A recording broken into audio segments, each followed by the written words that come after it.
بسم اللہ الرحمن الرحیم۔ السلام علیکم ناظرین، پچھلی ویڈیو میں ہم نے جو ویڈیو کا اختتام کیا تھا وہ حضرت عمر فاروق رضی اللہ تعالی عنہ کی طرف سے حضرت خالد بن ولید کی مسلمان فوجوں کی جو سپہ سالاری تھی اس سے معزول کرنے کے متعلق بات چل رہی تھی۔ آج ہم اس سے آگے بڑھاتے ہیں کہ ایسی صورت میں کیا حضرت عمر فاروق رضی اللہ تعالی عنہ کو اس بات کا اندیشہ نہ تھا کہ حضرت خالد کی معزولی کا حکم مسلمانوں کے بازو کو کمزور کر دے گا اور اسلامی فوجوں کی پوزیشن اور بھی نازک ہو جائے گی؟ اور کیا ان کے لیے یہ بہتر نہ ہوتا کہ وہ کچھ اور انتظار کر لیتے اور جب حضرت خالد مسلمانوں کو اس تنگ اور دشوار گزار مقام سے نکال لے جاتے جس میں وہ پھنس گئے تھے تو جو چاہتے حکم دے دیتے؟ بلا شبہ ان باتوں کو جنگ کے نشیب و فراز میں بڑا دخل ہے، اور آگے چل کر ہم دیکھیں گے کہ حضرت ابو عبیدہ رضی اللہ تعالی عنہ نے خلیفہ کی ناراضگی اور غصے کی پرواہ کیے بغیر ان کی قدر و قیمت کا قرار واقعی لحاظ رکھا، لیکن حضرت عمر نے اس مسئلے پر ایک اور پہلو سے غور کیا تھا۔ اگر وہ حضرت خالد کی معزولی کو جنگ کے خاتمے پر اٹھا رکھتے تو اس سے ان کی سیاست کو نقصان پہنچتا اور ان کی پالیسی خطرے میں پڑ جاتی۔ جنگ کا نتیجہ دو ہی صورتوں میں برآمد ہو سکتا تھا: مسلمانوں کی شکست یا ان کی فتح۔ اگر مسلمانوں کو شکست ہو جاتی تو اس شکست کو حضرت خالد کی معزولی کے لیے کافی نہیں سمجھا جاتا تھا۔ اگر حضرت خالد کی قیادت میں مسلمان کامیاب ہو جاتے تو حضرت عمر انہیں فتح و نصرت کے اس بلند مقام سے معزول نہیں کر سکتے تھے، اور فرض اپنے روایتی جرأت سے کام لے کر اس وقت انہیں معزول بھی کر دیتے تو معاملہ انتہائی نازک صورتحال اختیار کر جاتا۔ لیکن چاہتے وہ بہرحال یہی تھا کہ شام یا شام کے سوا کسی اور محاذ پر حضرت خالد مسلمانوں کے سپہ سالار لشکر نہ ہوں، اس لیے انہوں نے بعجلت تمام ان کی معزولی کا حکم صادر کر دیا۔ اس سلسلے میں ایک اور عذر بھی حضرت عمر فاروق کے پاس تھا، اور وہ یہ تھا کہ حضرت ابو بکر نے جس مقصد کے لیے حضرت خالد کو عراق سے شام بھیجا تھا وہ اسے پورا نہ کر سکے تھے۔ اب اگر اس کے بعد مسلمانوں کو فتح حاصل ہو جائے تو کوئی زبان حضرت عمر کے اس اقدام پر اعتراض کی اجازت نہیں دے سکے گی، اس لیے انہوں نے جو کچھ کیا حق سمجھ کر کیا۔ آج تک یہ سوال کیا جاتا ہے کہ حضرت خالد رضی اللہ تعالی عنہ کو معزول کیے جانے کا راز کیا ہے، جبکہ لسان نبوت صلی اللہ علیہ وآلہ وسلم نے انہیں سیف اللہ کا خطاب دیا تھا، فتنہ ارتداد کا انہوں نے خاتمہ کیا تھا، اور عراق کی فتح ان کی مرہون منت تھی۔ ان کی شجاعت ناقابل تسخیر اور ان کی جنگی مہارت عدیم المثال تھی۔ کیا واقعی حضرت عمر نے محض اس لیے حضرت خالد کو معزول کیا تھا کہ انہوں نے مالک بن نویرہ کو قتل کر کے اس کی بیوی سے شادی کر لی تھی، یا انہیں اس بات کا اندیشہ تھا کہ حضرت خالد کی مسلسل فتوحات نے لوگوں کے دلوں میں جو گرویدگی ان کے لیے پیدا کر دی وہ کہیں حضرت خالد کو گمراہ نہ کر دے اور حضرت خالد کی گمراہی حکومت کو کوئی نقصان نہ پہنچا دے؟ بعض لوگوں نے اس دوران دوسری رائے کی تائید کی، اور وہ کہتے ہیں کہ حضرت خالد جب عمر سے اپنی معزولی کا سبب پوچھنے مدینے آئے تو حضرت عمر نے فرمایا، میں نے تمہیں کسی شبہ کی بنیاد پر معزول نہیں کیا، لوگ تمہارے بہت گرویدہ ہو گئے تھے، مجھے ڈر پیدا ہو گیا تھا کہ ان کی گرویدگی تمہیں گمراہ نہ کر دے۔ لیکن یہ روایت غیر مستند ہے، اور صحیح یہ ہے کہ حضرت خالد اپنی معزولی کے بعد مدینے نہیں گئے بلکہ حضرت ابو عبیدہ رضی اللہ تعالی عنہ کی زیر قیادت شام کی مارکہ آرائیوں میں مصروف رہے،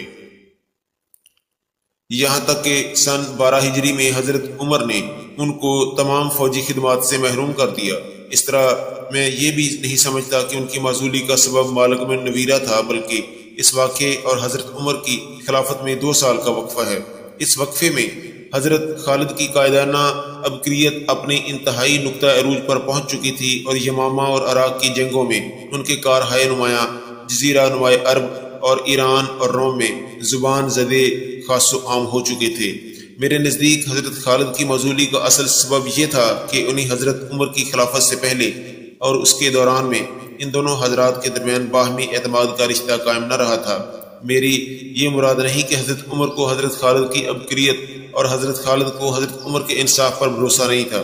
میں تو اس اعتماد کی بات کر رہا ہوں جو ایک شخص کے دل میں اپنے دوست کے لیے حسن ظن پیدا کرتا ہے، جس کے زیر اثر دوست کی کمزوریاں نظر انداز ہو جاتی ہیں اور خوبیاں دگنی اہمیت اختیار کر لیتی ہیں۔ ہماری اس رائے میں یہ اعتراض کیا جا سکتا ہے کہ خلافت کا منصب کسی ذاتی غرض کے لیے عامۃ المسلمین کے مجموعہ مفاد کے لیے تھا۔ اس پر حضرت عمر کا فرض تھا کہ وہ اپنے اور خالد کے ذاتی اختلافات کو بھول جاتے اور سیف اللہ کو اپنا لقب قرار دیتے۔ انہیں چاہیے تھا کہ اس باب میں حضرت ابو بکر کی پالیسی کو اپناتے اور شخصی کارناموں کی قدر افزائی ذاتی خواہشات اور میلانات سے بلند اور قدر افزا ہوتی کہ مسلمانوں کے لیے ایک مسائل قائم کر دیتے۔ بلا شبہ یہ ایک اعتراض نظری منطق کے اعتبار سے بڑا وزن رکھتا تھا، لیکن یہ وزن بالکل ختم ہو جاتا ہے جب ہم اسے زندگی کے واقعاتی پہلو پر منطبق کرتے ہیں۔ لیکن حضرت خالد کو معزول کر دینا حضرت عمر کے لیے کوئی انوکھا کام نہ تھا، اگرچہ وہ اپنی نوعیت کا پہلا کام ضرور تھا، بلکہ یہ ان کی وہ پالیسی تھی جو انہوں نے اپنے اعمال کے لیے وضع کی تھی اور جس پر وہ اپنے تمام دور خلافت میں عمل پیرا رہے۔ آگے چل کر ہم دیکھیں گے کہ اپنے گورنروں اور امیروں سے باز پرس کرنا ان کی ایک عام روش تھی۔ وہ انہیں مدینہ بلاتے اور جو شکایتیں ان کے خلاف دربار خلافت میں موصول ہوتی ان کی چھان بین کرتے، اور جو کوئی اپنے کسی فعل کی مسلط دیانت ثابت کرنے میں ناکام رہتا اسے معزول فرما دیتے۔ اس کی وجہ یہ تھی کہ وہ سارا اقتدار صرف اپنے ہی ہاتھوں میں رکھنا چاہتے تھے۔ چنانچہ منصب خلافت پر فائز ہوتے ہی سب سے پہلی بات جو انہوں نے کہی تھی یہ تھی کہ خدا کی قسم تمہارا جو معاملہ میرے سامنے آئے گا میرے سوا کوئی اسے طے نہ کرے گا، اور جو میری نگاہوں سے دور ہوگا اس میں بھی تاحد امکان کفایت و امانت کو ہاتھ سے نہیں جانے دوں گا۔ اگر لوگوں نے میرے ساتھ بھلائی کی تو میں بھی یقیناً ان کے ساتھ بھلائی کروں گا، اگر برائی کے ساتھ پیش آئے تو میں نے عبرتناک سزا ضرور دوں گا۔ ملکی سیاست کے متعلق حضرت عمر کی یہ رائے حضرت خالد سے ان کے سوزن اور ان کے دوران حضرات کے درمیان اعتماد اور محبت کے فقدان سے ملتی ہے، تو حضرت خالد کی معزولی کا راز اپنے چہرے سے نقاب اٹھا دیتا ہے اور ساتھ ہی یہ بھی واضح کر دیتا ہے کہ یہ راز حضرت عمر کے ذہن میں کہاں چھپا ہوا تھا۔ حضرت عمر نے حضرت خالد کو فوج کی سپالہ سالاری سے معزول کر کے یہ عہدہ حضرت ابو عبیدہ کے سپرد کر دیا، لیکن اس سے روم کے مقابلے میں مسلمانوں کے موقف پر کوئی اثر نہ پڑا، نہ ان کی طاقت میں ہی کوئی فرق آیا، بلکہ اگر وہ ایسا نہ کرتے تو شاید معاملہ اس کے برعکس ہوتا اور مسلمانوں کو کسی عظیم ہلاکت سے دوچار ہو جانا پڑتا۔ حضرت عمر نے یہ حکم دے کر مرتدین کے غلام اور ان کے رشتہ داروں کو واپس کر دیے جائیں، ان کے دلوں کو مسخر کر لیا۔ چنانچہ تائبین اس دعوت پر لبیک کہتے ہوئے چاروں طرف سے دوڑ دوڑ کر آنے لگے۔ اس سے ان کا مقصد یہ تھا کہ جنگ میں حصہ لے کر اپنے دامن ارتداد کے داغ کو بھی دھو دیں اور مسلمانوں کی طرح اپنے اور اپنے اہل و عیال کے لیے مال غنیمت بھی حاصل کر لیں۔ یہ دیکھ کر حضرت عمر نے اللہ کی اس توفیق پر اطمینان کا سانس لیا جو اس نے جزیرہ نماء عرب سے باہر لڑنے والی اسلامی فوجوں کو خطرے سے نکالنے کے لیے انہیں عطا فرمائی تھی، اور اپنی فکر کو ایک دوسرے مسئلے کی طرف متوجہ کر دیا جو رسول اللہ صلی اللہ علیہ وآلہ وسلم اور حضرت ابو بکر صدیق رضی اللہ تعالیٰ عنہ کی سیاست سے بنیادی طور پر اتفاق رکھتا تھا، اگرچہ بعض تفصیلات میں اس سے مختلف تھا۔ وہ مسئلہ یہ تھا کہ رسول اللہ صلی اللہ علیہ وآلہ وسلم نے تمام انسانوں کو اللہ کے دین کی طرف بلایا اور اب دعوت میں اہل کتاب اور غیر اہل کتاب کی تفریق نہ کی تھی۔ مدینہ کے یہودیوں نے اس دعوت کو اپنے لیے خطرہ سمجھا اور رسول اللہ صلی اللہ علیہ وآلہ وسلم سے عقیدت کی آزادی پر صلح کر لی، لیکن جیسے ہی دعوت اسلام کے قدم جمتے دیکھے اپنے عہدے سے پھر گئے۔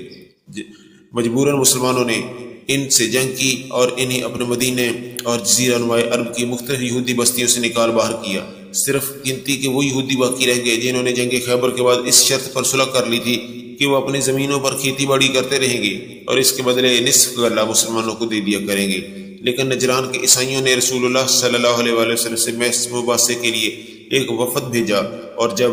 رسول اللہ صلی اللہ علیہ وآلہ وسلم نے کہ وہ صرف اللہ کی عبادت کریں، کسی چیز کو اس کا شریک نہ ٹھہرائیں اور اللہ کے سوا کسی کو اپنا پروردگار نہ بنائیں، تو یہ دعوت انہیں قبول نہ تھی اور وہ اپنے وطن واپس چلے گئے۔ اس کے بعد انہوں نے بارگاہ رسالت میں ایک اور وفد بھیجا جس نے اس شرط پر مسلمانوں سے صلح کر لی کہ نجران کے عیسائیوں کو عقیدے کی اجازت حاصل ہوگی اور اس کی قیمت وہ جزیہ کی صورت میں ادا کرتے رہیں گے۔ جب حضرت ابو بکر صدیق رضی اللہ تعالیٰ عنہ مسند خلافت پر مطمئن ہوئے تو انہوں نے اس معاملے کو جوں کا توں رہنے دیا اور نجران کے عیسائیوں کے ساتھ اس شرط پر معاہدہ کر لیا جس شرط پر عہد رسالت صلی اللہ علیہ وآلہ وسلم میں ہوا تھا۔ بالکل یہی صورتحال خیبر کے یہودیوں کے ساتھ بھی رہی۔ حضرت عمر نے جس دن انان حکومت سنبھالی اس مسئلے کو ایک نئے زاویے سے دیکھا۔ آپ نے یعلا بن امیہ کو بلا کر کہا نجران کے عیسائیوں کو جلا وطن کر دیا جائے، پھر فرمایا انہیں اسلام کی دعوت دو لیکن جبراً تبدیلی مذہب پر آمادہ نہ کرو، اس کے بعد جو اپنے دین پر قائم رہے اسے جلا وطن کر دو اور جو اسلام قبول کر لے اسے رہنے دو، جو زمین وہ چھوڑیں اس کی پیمائش کرو اور جہاں وہ چاہیں انہیں جانے دو، اور اعلان کر دو کہ ہم انہیں اللہ اور اس کے رسول صلی اللہ علیہ وسلم کے حکم سے جلا وطن کر رہے ہیں۔ ان کا حکم یہ ہے کہ جزیرہ نماء عرب میں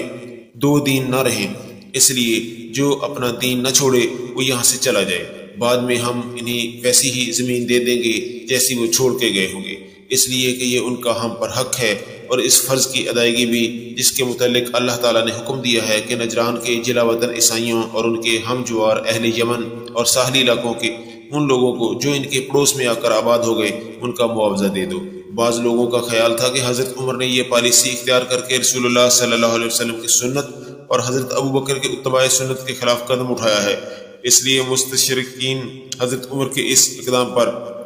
اعتراض کرتے ہیں جس کے ڈانڈے ملامت سے جا ملتے ہیں، لیکن مسلمان مورخین اس سلسلے میں انہیں معذور قرار دیتے ہیں۔ چنانچہ ان میں سے بعض کہتے ہیں کہ رسول اللہ صلی اللہ علیہ وآلہ وسلم نے نجران کے عیسائیوں سے یہ معاہدہ فرمایا تھا کہ انہیں تبدیلی مذہب پر مجبور نہ کیا جائے، بشرطے کہ وہ معاہدے کا لحاظ رکھیں، نصیحت کی راہ اختیار کریں اور خون نہ کھائیں، لیکن انہوں نے پہلے سے کہیں زیادہ خنزیر کھانا شروع کر دیا اور اس طرح معاہدے کی خلاف ورزی کی۔ کچھ لوگوں کا بیان ہے کہ ان کا آپس میں اختلاف ہو گیا تھا اور اس اختلاف نے اتنی شدت اختیار کر لی تھی، اس لیے انہوں نے حضرت عمر سے درخواست کی کہ انہیں کہیں اور منتقل کر دیا جائے۔ ان دونوں گروہوں سے ہٹ کر کچھ لوگوں نے یہ راہ اختیار کی کہ عیسائیوں کی طاقت بڑھتی جا رہی ہے، اس خوف سے حضرت عمر نے انہیں جلا وطن کر دیا۔ جو کچھ بیان کیا گیا صحیح ہو یا غلط، اس سے نقطہ نظر پر کوئی اثر نہیں پڑتا، کیونکہ رائے میں وہ یہ سب اسباب نہیں تھے جن کی بنا پر حضرت عمر نے عیسائیوں کو جزیرہ نمائی عرب سے نکال دینے کا عزم صمیم فرمایا،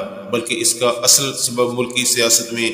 وہ عام قطع و بری تھی جس پر حضرت عمر نے پہلے خوب اچھی طرح غور کیا اور اطمینان حاصل کرنے کے بعد جرت اور انصاف کے ساتھ اس پر عمل پیرا ہو گئے۔ اس قطع و برید پر محاکمہ کرنے کے لیے ضروری ہے کہ ہم حضرت عمر فاروق کو تعصب کے اس الزام سے بری قرار دیں جو بعض مستشرقین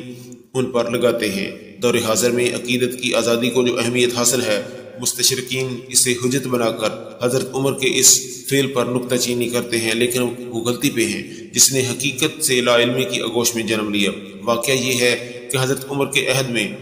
عقیدہ اجتماعی زندگی کی حقیقی بنیاد تھا، اور اجتماعی عقیدے کے مخالف یا اس سے بغاوت کرنے والے جماعت کے مخالف بلکہ اس کے باغی تصور کیے جاتے تھے۔ اس بنا پر ان لوگوں سے جنگ کرنا صاحب عمر کے لیے جائز ہی نہیں تھا بلکہ اس کا فرض تھا۔ اس لیے اللہ اور اس کے دین کی طرف دعوت دینے پر حضرت محمد صلی اللہ علیہ وآلہ وسلم کے خلاف جنگ کی گئی، اور اس لیے عقیدے کی بنیاد پر روم اور ایران کے درمیان ہولناک لڑائیوں کا سلسلہ جاری رہا۔ اور زیادہ دور کیوں جائیں، آج سے ہی کچھ دن پہلے کی بات ہے کہ یورپ اور غیر یورپ میں یہی کچھ ہو رہا تھا۔ اس عقیدے نے مسلمانوں اور عیسائیوں میں صلیبی جنگیں برپا کرائیں، اور اس عقیدے نے کیتھولک اور پروٹسٹنٹ فرقوں کو قتل و خون ریزی کے جہنم میں جھونکا۔ رسول اللہ صلی اللہ علیہ وآلہ وسلم نے نجران کے عیسائیوں سے اس لیے معاہدہ فرمایا تھا کہ اس وقت تک جزیرہ نمائی عرب کی سیاسی وحدت مکمل نہیں ہوئی تھی۔ نجران یمن سے متصل تھا، اور یمن رسول اللہ صلی اللہ علیہ وآلہ وسلم اور ان عیسائیوں کے درمیان یہ معاہدہ ہونے کے بعد بھی ایک مدت تک شرک پر قائم رہا۔ چنانچہ جب رسول اللہ صلی اللہ علیہ وسلم کی وفات ہوئی اور حضرت ابو بکر صدیق رضی اللہ تعالیٰ عنہ تخت خلافت پر جلوہ افروز ہوئے تو یمن میں لوگوں کی صف اول میں تھا جنہوں نے مدینہ کے اقتدار سے بغاوت کی تھی اور جو اسلام سے منحرف ہو گیا تھا۔ اس بنا پر یہ بالکل فطری امر تھا کہ حضرت ابو بکر صدیق بھی نجران کے ان عیسائیوں سے اس شرط پر معاہدہ کر لیں جس شرط پر رسول اللہ صلی اللہ علیہ وآلہ وسلم نے ان سے معاہدہ فرمایا تھا۔ ارتداد کی جنگیں باغیوں اور مرتدین کے مکمل استحصال پر ختم ہوئیں، اور اس کے ساتھ ہی ساتھ عراق اور شام کی مارکاریوں نے بھی جزیرہ نمائی عرب کے مختلف گوشوں میں دینی اور سیاسی وحدت کے قیام میں بڑی مدد دی۔ چنانچہ وہ ایک متحد سلطنت بن گئی جس کا دارالخلافہ مدینہ تھا، اور جس کا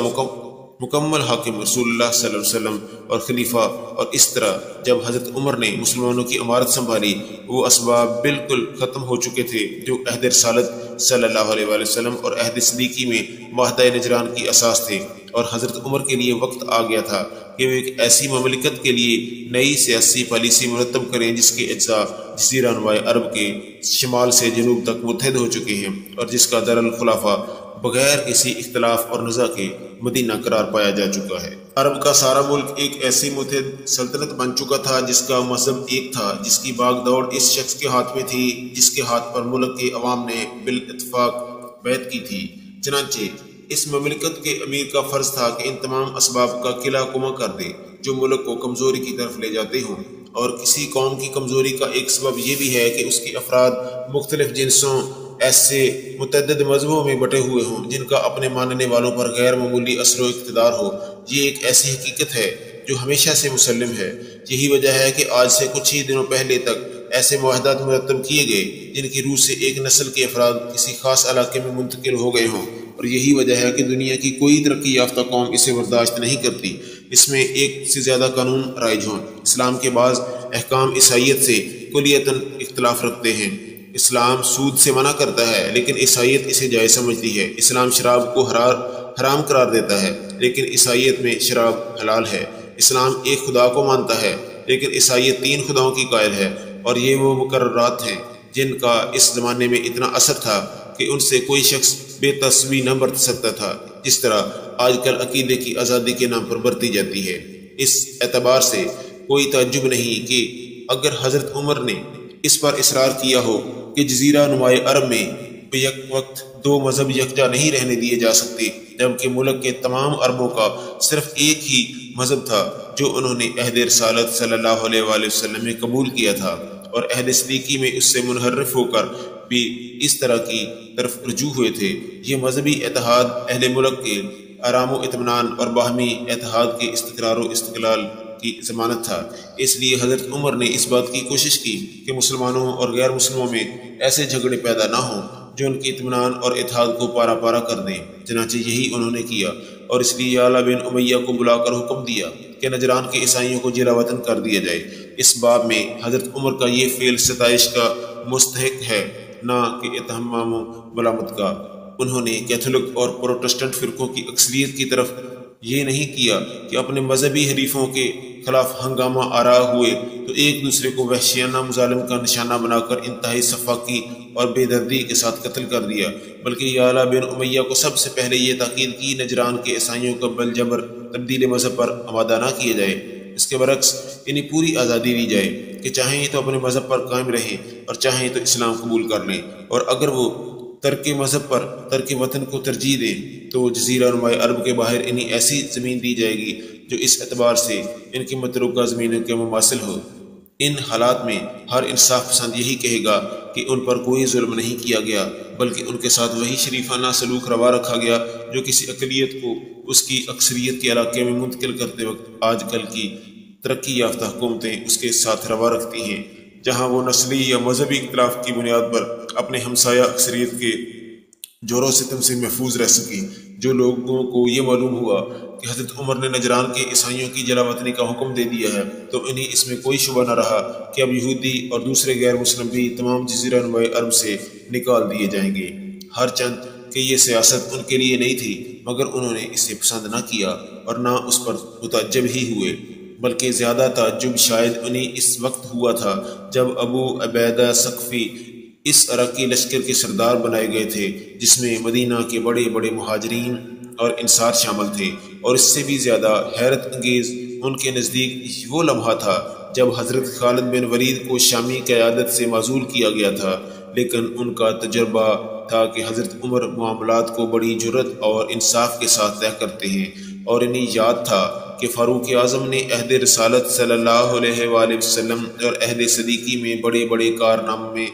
سر انجام دیے ہیں۔ وہ یہ بھی جانتے تھے کہ شام و عراق میں مسلمانوں کی پوزیشن بڑی نازک ہے، اور انہیں یہ بھی معلوم تھا کہ حضرت عمر اپنے خطبوں میں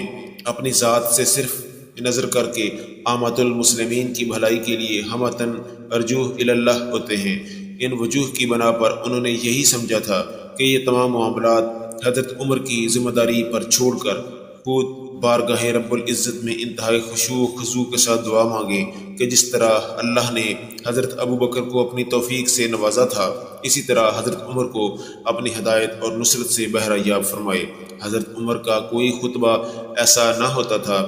جو سامعین کے دلوں پر اپنا بھرپور اثر نہیں چھوڑتا تھا۔ ان کے ایک ایک فکرے سے ان کا اخلاص جھلکتا تھا، ان کے ایک ایک لفظ سے ان کی بے نفسی اور بارگاہ الہی میں مسلمانوں کے لیے خیر طلبی کے جذبے کا اظہار ہوتا تھا۔ وہ مسلمانوں سے فرمایا کرتے تھے، مجھے امید ہے جب تک میں زندہ رہوں گا انشاءاللہ تمہاری خدمت کرنے میں حق کا دامن اپنے ہاتھ سے نہیں چھوڑوں گا، اور کوئی مسلمان چاہے وہ محاذ جنگ پر ہی کیوں نہ ہو ایسا نہ ہوگا جس اللہ کے مال میں سے اس کا حصہ نہ ملا ہو۔ وہ آپ کا ارشاد ہوتا تھا، میں مسلمان ہوں اور ایک بندہ ضعیف، مگر یہ کہ اللہ عز و جل میری مدد فرمائے، تمہاری خلافت انشاءاللہ میری فطرت میں کوئی تغیر پیدا نہ کرے گی۔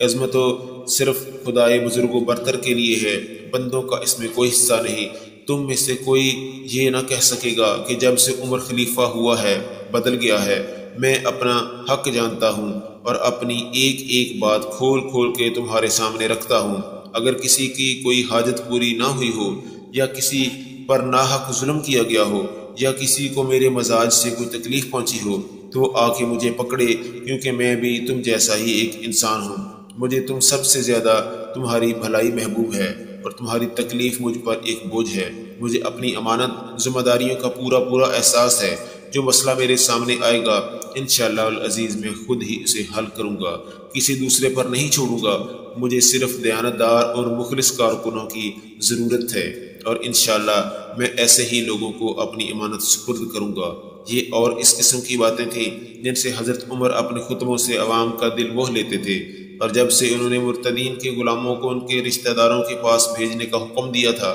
جزیرہ نمائے عرب کے اکثر باشندوں کو اپنا گرویدہ بنا لیا تھا۔ یہی وجہ تھی کہ جب انہوں نے ابو عبیدہ کو امیر لشکر بنایا، حضرت خالد کو معزول کیا اور نجران کے عیسائیوں کو جلا وطنی کا حکم دیا، تو لوگوں نے ان میں سے کسی بات پر ناپسندیدگی کا اظہار نہیں کیا، حالانکہ حضرت عمر نے اپنے پیش رو کی روش سے ہٹ کر جن اقدامات سے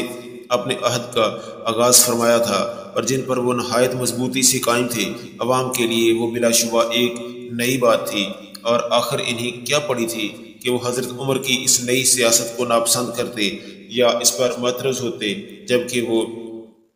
جانتے تھے کہ حضرت عمر ایک ایسے شخص ہیں جو بڑی سے بڑی مشکل سے نہیں گھبراتے، بڑے سے بڑا بوجھ اٹھانے سے نہیں جھجکتے، اور توفیق الہی ہر پیچیدہ مسئلے پر ان کی رہنمائی کرتی ہے۔ ایک دن حضرت عمر مسجد میں بیٹھے تھے۔ یہ اس وقت کی بات ہے جب وہ مسلمانوں کو اپنا سیاسی ہم نوا بنا چکنے کے بعد عملاً اس سیاست کا نفاذ کرنے والے تھے۔ اتنے میں حضرت ابو عبیدہ رضی اللہ تعالیٰ عنہ آئے اور اس لشکر کو جو اسلامی پرچم تلے جمع تھا عراق لے جانے کی اجازت چاہی۔ ان کے پیچھے پیچھے اور بھی بہت سے لوگ آئے اور خلیفہ تو رسول اللہ صلی اللہ علیہ وسلم کے خلیفہ کہہ کر حضرت عمر کو سلام کرنے لگے۔ یہ لقب خود انہوں نے ایجاد کیا تھا، لیکن نطق و سماعت کے لیے اس میں جو ثقالت تھی اس پر وہ مطمئن نہ تھے، اور اس لقب کی ناموزونی انہیں کھٹک رہی تھی۔ ابھی اس سلسلے میں وہ ایک دوسرے سے باتیں کر ہی رہے تھے کہ ایک شخص آیا اور اس نے یہ کہہ کر حضرت عمر کو سلام کیا، السلام علیکہ یا امیر المومنین۔ یہ نیا لقب سن کر لوگ بہت خوش ہوئے اور پسندیدگی ان کے لبوں پر مسکراہٹ بن کر نمایاں ہو گئی۔ اس دن کے بعد کسی نے حضرت عمر کو خلیفہ رسول اللہ کے خلیفہ کہہ کر خطاب نہیں کیا، بلکہ سب کے سب امیر المومنین کہنے لگے، اور یہ لقب ان کے اور ان کے بعد مسلمانوں کے خلفاء اور سلاطین کے لیے مخصوص ہو کر رہ گیا۔ اب کے مسئلہ ہم سے پہلے ہی عراق روانہ ہو چکے ہیں، ہمیں چاہیے کہ جلد سے جلد ان سے مل کر ان کی داستان شروع کریں، یہاں تک کہ ابو عبیدہ اپنے لشکر سمیت ہم سے آ ملیں اور اسلامی فوج کی کمان اپنے ہاتھ میں لے کر اس بے نظیر شجاعت کا مظاہرہ کریں جو انجام کار ان کی شہادت پر منتج ہوتی ہے۔ ناظرین، حضرت عمر فاروق رضی اللہ تعالیٰ عنہ کے متعلق جو تفصیلات آپ کے سامنے رکھی ہیں، ان کے جو بھی آپ کے دل میں باتیں ہیں اس کو کمنٹ باکس میں ضرور پیش کیجیے گا، اور اگلی ویڈیو میں اب ہم انشاءاللہ حضرت ابو عبیدہ رضی اللہ تعالیٰ عنہ کے کارنامہ آپ کے سامنے پیش کریں گے، اور ان کے متعلق اپنی مثبت رائے ضرور کمنٹ باکس میں دیا کیجیے۔ شکریہ۔